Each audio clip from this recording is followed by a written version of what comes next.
I can confirm that applying a face mask with a brush is 10 times more fun. Hey everyone, it's Jaclyn and welcome back to another episode of Vidmas. So for today's video, I want to sit down and do another face mask with Jack because I feel like I haven't done a face mask with Jack in quite a long time. For today, I want to sit down and talk a little bit about figuring out my life and talking about my experience going to college for makeup and what I'm doing now, and just kind of talking about all that stuff because I know I made a video almost just over a year ago actually now I think, talking about like not going to university and talking it more about like deciding what to do after high school. And I mentioned in that video that I did go to makeup school, but I didn't really touch about my experience or talk in depth about that at all. So I know I get a lot of messages from a lot of you guys who say that you want to go into makeup and you guys just want to hear my experiences and my thoughts and all that stuff. So that's what I'm going to do today. Ooh, this face mask is like already drying. Give me some time to speak, come on. Anyways, so where should I begin? So I ended up deciding to go to school for makeup. So it was a really short college program. It was 6 months long, but it was the same amount of hours that a traditional makeup school would be. So basically it was just condensed into 6 months, and it was really long hours, and like I was going to school every single day for long hours, working hard, but then it was done in 6 months. So I really saw the benefit in that because I didn't want to be in school long because I knew that I didn't enjoy it in the past, and not that I didn't think that I was going to enjoy this makeup school, but I knew that I wanted to get it done with and then be out there and start working and get busy, and I didn't want to be trapped in school for 2 years. So that's why I ended up deciding to go to the 6-month program. I ended up deciding to go to a really popular school here in Toronto. It's called CMU. It's actually a really popular makeup school globally as well. So I was really lucky and blessed to be able to go to that awesome of a school. And I really did. I had a really good experience. It was definitely a ton of work. I mean, every single day I was going in there and I was creating something. And do you hear that fire alarm? Every single day I was going in there and making something, and that was really awesome because I don't think ever in my life I had like 6 months where every single day I was making something or doing something creative, and it was really awesome to have that freedom and to be learning, literally like learning something new every single day.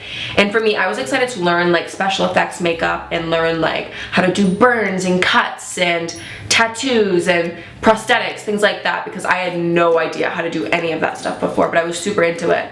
So I was really excited to learn all that stuff. And I remember when I was in like those classes, like, oh my gosh, your days, like, they're super long days, but in the same sense they also fly by because you can be working on a makeup for like 3-4 hours, and then it feels like it's just been like a half an hour, but it flies by. So it was really awesome because you do learn so much in such a short time, and that was super valuable. And it was really great to, you know, work with like your peers and see everyone else's work, and it was a really nice like little community in that sense. So I really loved that. I think going into school, I always knew that, I mean, I was super interested in makeup and I was really passionate about it, and I did want to learn more about it. And my parents did want me to, you know, go to post-secondary, either go to college or university or just have some degree or diploma behind my name. So I knew that I wanted to go to school for makeup. That was like my top choice. But I think I also knew in the back of my head that I wasn't going to be doing makeup full-time for the rest of my life.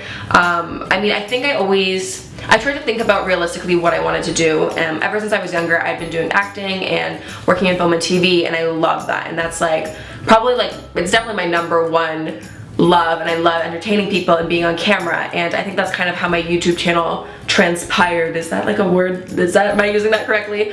But I think that's kind of how my YouTube channel came about because I mean, I loved entertaining people and being on camera, but I also wanted to kind of be in control of my own voice and create my own content, and that's what I love about my YouTube platform. So I think I always knew that I wanted to be doing something like that, and I just tried to think about it realistically, like if, you know, YouTube disappears in a year, because you never know with these platforms like how things are gonna work, or if I'm not busy with like acting stuff or anything on camera, like realistically what am I gonna do, how am I gonna survive? So I think it was really awesome to have makeup, or my plan was to have makeup to be able to do freelance makeup, whether it's just like, I don't know, photo shoots in fashion, or do like more film and TV on set assisting. I thought it would be a really good idea to have that kind of, not as a backup, but to kind of help me through times if I am a bit slower with other work. So that was realistically my plan going into it, and I was really fortunate. Right after school, I did get to assist on a TV show and get super like real life practical experience working, and I'm so grateful to to have that experience, because I know it's really rare for people to get work right out of school. So that's what I did right away after once I graduated school. And I was still doing YouTube at the time. I was doing, I think, maybe about like 1 video a week. It was really hard though to balance YouTube and makeup, because I mean, it's just like, it's super time consuming. If you've ever worked on a set, or like you've done makeup, if you're a makeup artist and you've worked on TV and film, it's super long days and long hours. And I mean, I was just assisting, so I had like the lighter hours versus, you know, like it's like at least 12-hour days, right? So it was really hard for me to balance YouTube and makeup.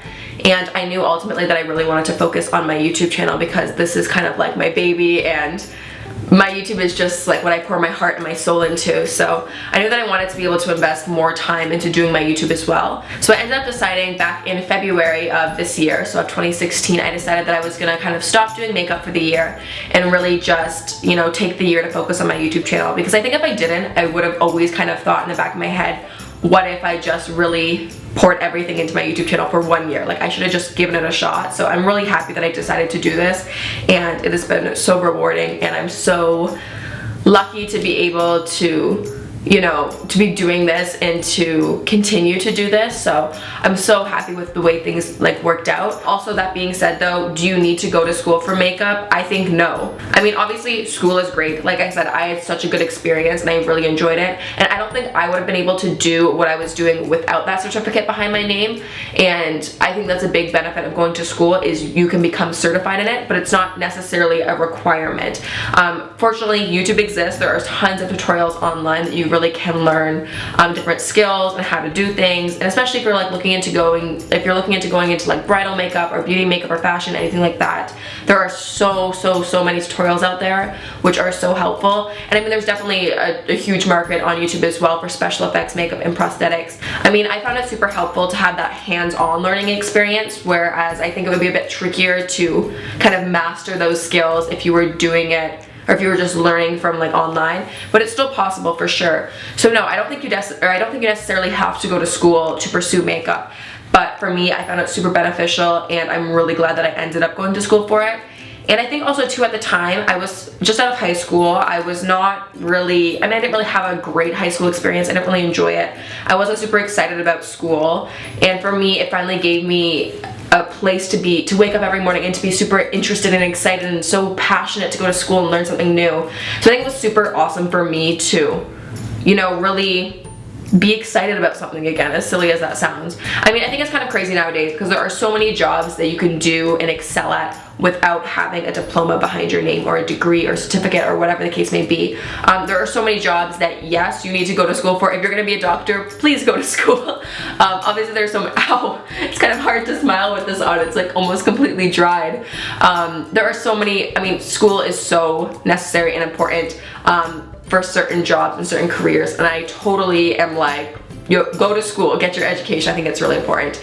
But also, I mean, things are changing. It's almost 2017. There definitely are a lot of ways to pursue careers without having formal education. If you were to ask me a year ago if I thought that I would be doing YouTube full-time, I would have been like, no. I thought for sure I'd still be doing makeup, because that's what I thought I needed to do at the time.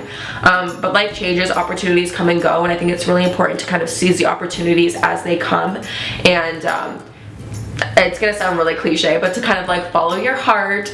And I mean, when I kind of saw this opportunity for me to focus on YouTube, I was like, yes, I'm taking it. This is what I really want to be doing, so I'm gonna like do everything that I can to make it happen and to kind of seize this moment. I think this video was kind of all over the place, but I heard one quote one time. Can I be any more vague? I heard this quote one time, and it was something to the effect of, I might never be the prettiest, I might never be the smartest, but what I can always be is working my hardest. I don't think it rhymed. I just made that quote rhyme, but I don't think the original quote rhymed like that. Forget where I read it from or heard it from. But it kind of really resonated with me, because it was like, you know what? Everything else doesn't really matter. If you are going to work hard at something and put your 100% into something, you're gonna make it happen eventually. Everything, like your thoughts really do become your reality. And if you pour your heart and your soul into something and you really work for something, I think ultimately everything will work out in the way that you want it to. So if you wanted the perspective of someone who still doesn't really ever know what they're talking about, but is having a good time doing it, There you go. I hope you found this video useful. And if you're thinking of going away to college or to go into something creative that's more risky, as your parents probably will say, or if you're going into makeup school, it's definitely going to be a lot of hard work, and a lot of people probably aren't going to understand what you're doing. I mean, for the longest time when I would tell people, oh, I'm going to college for makeup, they're like, oh, you're going to learn how to make people look pretty? Like, people like almost devalued it, and it was like, just because I'm not going to school to study science or math because it's something more creative, it doesn't mean you should value it any less. And it's definitely still hard work. It's just a different type of work. And everyone has their unique skills, and everyone has something that they're good at. And just because it's not the same thing that you're good at, it doesn't mean that it's not good. Did that make sense? Anyways, I hope you guys enjoyed this video today. Let me know if you have any other questions or comments or any input to add into this conversation down below. Let me know if you guys want to see more face masks with Jack, because I really enjoy doing these because I get a little pampering out of it, and I also get a good chat out of it. I need to wash this off my face now because it feels like I am a million years old and my skin is like completely frozen. Anyways, thanks guys so much for watching, and I will see you guys tomorrow. Bye! I mean, obviously my own videos, I mess up all the time. And literally, if you look at my raw footage, I'll just be sitting there and I'll be like, hi everyone. Hi everyone, it's Jack from Forbes. Hi, and I'll do it like 20 times until I feel like I got it like right.